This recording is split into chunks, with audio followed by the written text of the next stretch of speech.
Hello students. देखिए आज का जो हमारा टॉपिक है वो है जल। टॉपिक का क्या नाम है? जल। तो जल के बारे में देखें आज इसमें ये मैं इसको अंडरलाइन कर देता हूँ। देखिए आज का हमारा टॉपिक क्या है? जल। अब जो जल होता है, अब सबसे पहले यहाँ देख लेते हैं थलसाला। शब्दावली दी इसमें थलसाला। यह छोटे घर के पौधे रखने का कृत्रिम अहाता होता है। थलसाला किसको कहते हैं? जो ये छोटे घर के यह छोटे घर के पौधे रखने का एक कृत्रिम क्या होता है? अहाता होता है, जिसको हम क्या कहते हैं? थलसाला। अब देखिए स्टार्टिंग से पढ़ने का प्रयास करेंगे।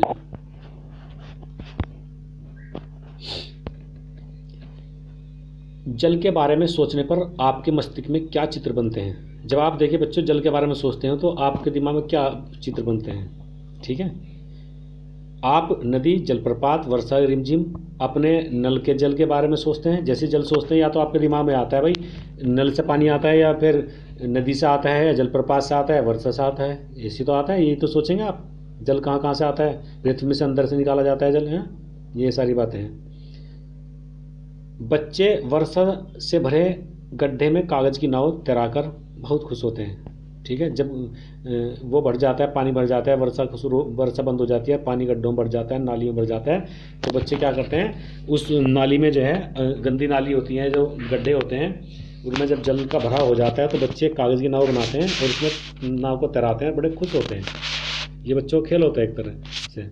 दोपहर तक गड्ढे में जमा जल गायब हो जाता है। जब दोपहर होती है तो वो क्या आता है, जो पृथ्वी होती है उस जल को एब्जॉर्ब कर लेती है, सोख लेती है, और गड्ढा सूख जाता है। अब सवाल यह है कि वह जल कहाँ चला जाता है? इसमें लिखा भी है। देखिए सवाल क्या है कि वह जल कहाँ चला जाता है? लिखा देखिए इसमें, वह जल कहाँ चला जाता है। ठीक है, सवाल क्या है कि वो जल कहाँ चला जाता है। तो अब देखेंगे, थोड़ा ध्यान से देखेंगे। सूर्य के ताप के कारण जल वाष्पित हो जाता है। अर्थात जब सूर्य क्या होता है, सूर्य का ताप पड़ा तो क्या हुआ, तो सूर्य की किरणें क्या है, जल को सोख लेती हैं, और कुछ जो है पृथ्वी उसको सोख जाती है।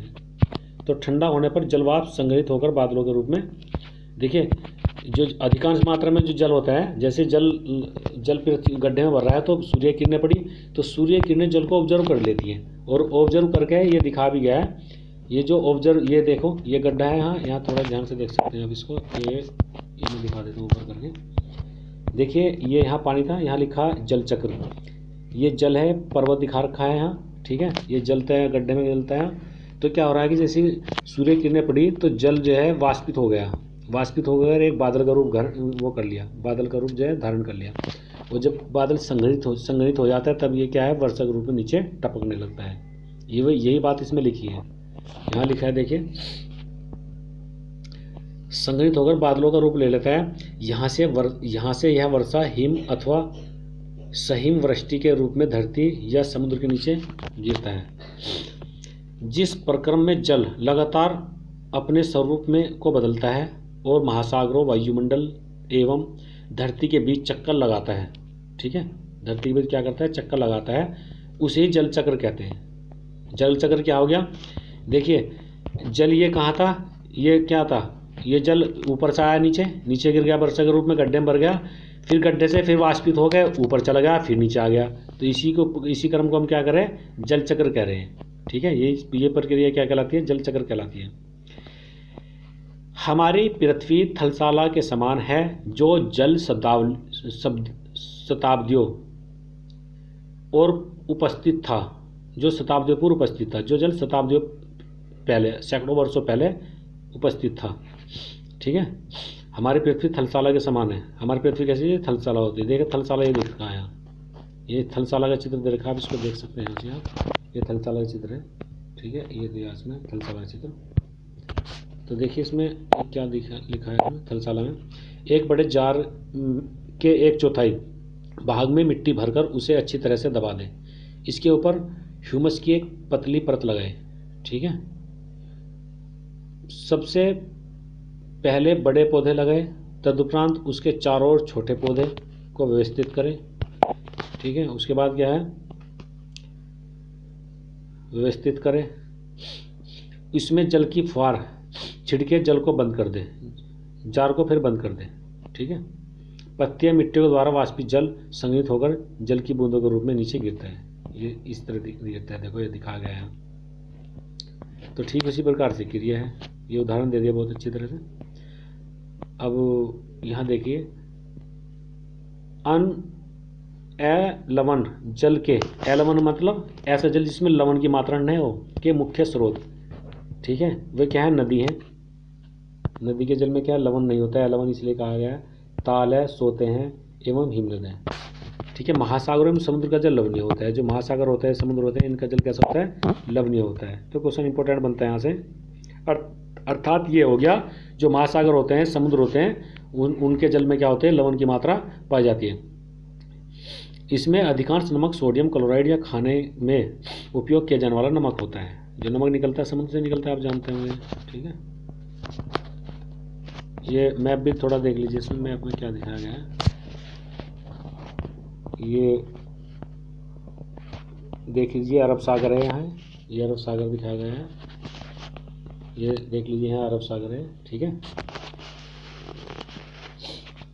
ये आपका अफ्रीका हो गया इधर यहाँ, ठीक है। ये एशिया हो गया है, ये कैस्पियन सागर हो गया है। ये पूरा सारा जल दिखाया गया, नीला नीला सारा जल है, ठीक है। यह हिंद महासागर हो गया इधर यहाँ, ठीक है। तो ये देख सकते हैं इसमें मैप में अच्छी तरह।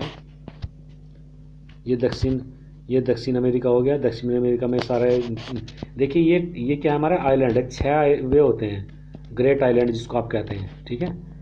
ये पूरा एक तरह से वर्ल्ड का मैप हो गया है, जिसमें 6 जो है महाद्वीपों को दर्शाया गया है, और बाकी में जल है पूरी पृथ्वी पर। अर्थात ये भी कह सकते हैं, जो पृथ्वी है 70 कितना है, 78% पे जल है, और बाकी पे जो है स्थल है। अब देख लेंगे यहाँ, हम सभी जानते हैं, जल का वितरण की बात करते हैं। देखिए यहाँ जल के वितरण के बारे में लिखा है, जल का वितरण। हम सभी जानते हैं कि पृथ्वी की सतह का 3/4 भाग जल से ढका है। हम क्या है, 3/4 भाग जल से ढका है। यदि धरती का थल की अपेक्षा जल अधिक है, तो अनेक देशों में जल की कमी का सामना करना क्यों पड़ता है, ठीक है। अब वो कह रहा है कि यदि धरती पर जल की अपेक्षा थल अधिक है, भाई धरती पर थल की अपेक्षा जल अधिक है। जल तो अधिक है, क्योंकि 1/3 का मतलब यही हो गया, 100 में से वही 71 के लगभग बैठ गया है। तो इतने पे तो जल है, बाकी पे थल है। तो अनेक देशों में जल की कमी का सामना क्यों करना पड़ता है, इसके क्या कारण है ये देखेंगे। जब जल अधिक है और थल कम है, तो फिर जल का समस्या क्यों आती है पृथ्वी पर, इस बात का उत्तर हम यहाँ देखेंगे इसमें। तो देखिए, अब यहाँ थोड़ा सा ध्यान देंगे इसमें। यदि धरती पर थल अधिक है, थल कम है और जल अधिक है, तो अनेक देशों में जल का सामना क्यों करना पड़ता है। अब यहाँ देखिए, क्या पृथ्वी पर मौजूद संपूर्ण जल हमारे लिए उपलब्ध है। निम्नलिखित तालिका में जल का वितरण प्रतिशत दिया गया है। देखिए, अब सवाल ये है कि क्या हमारे लिए उपलब्ध थोड़े ना जो जल है पृथ्वी पर। तो क्या करा, महासागरों में कितना जल है, कितने प्रतिशत जल है, 97%। बर्फ छद्रक है 2%। भूमिगत जल कितना है, 0.68। झीलों का एलवन जल कितना है, वो दिया है कि 0.009, ठीक है। स्थलीय समुद्र में नमकीन झीलें, ठीक है, ये क्या है, 0.009। वायुमंडल में कितना %, ये सारा जल का % दिया है, वो पूरा ये 100% हो जाता है फिर, ठीक है। अब ये क्या है, साधारण क्रियाकलाप द्वारा जल के वितरण को प्रदर्शित किया जा सकता है। अब यहाँ देखेंगे, यहाँ थोड़ा सा उसको समझ लीजिए। क्रियाकलाप एक क्रिया करके हम देखेंगे इसमें।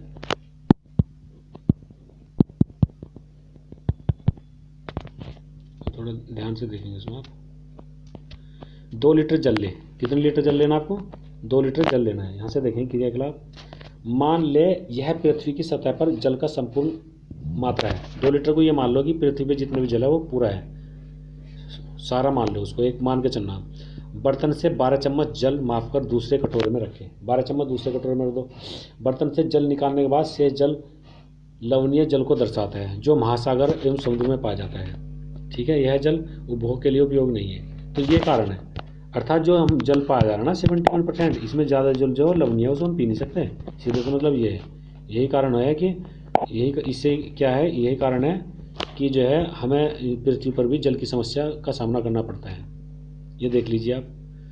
ठीक है, 2 चम्मच भूम जल हो गया है। ये उदाहरण जो हमने समझा वही दिखाया गया है, इसमें सारा कुछ वही दिखाया गया है। अब देखिए, जीवन के लिए जल अत्यधिक आवश्यक है। जो जीवन के लिए क्या है, जल बहुत ही आवश्यक है। प्यासे होने पर केवल जल हमारी प्यास बुझा सकता है। जब हम प्यासे होते हैं तो जल क्या करता है, हमारी प्यास बुझा सकता है। ऐसे में आपको क्या ऐसा नहीं लगता है कि लापरवाही से जल उपयोग करने पर हम बहुमूल्य संसाधन को बर्बाद करते हैं? ठीक है, अब यहाँ बात करते हैं महासागरीय परिसंचरण। इसकी बात करते हैं महासागरीय परिसंचरण की।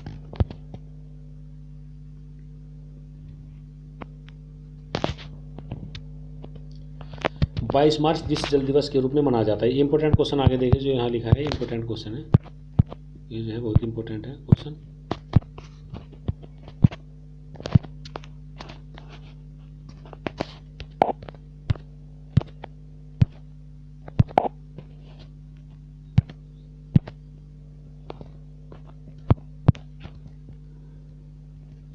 इसको हम कल देखेंगे वीडियो में।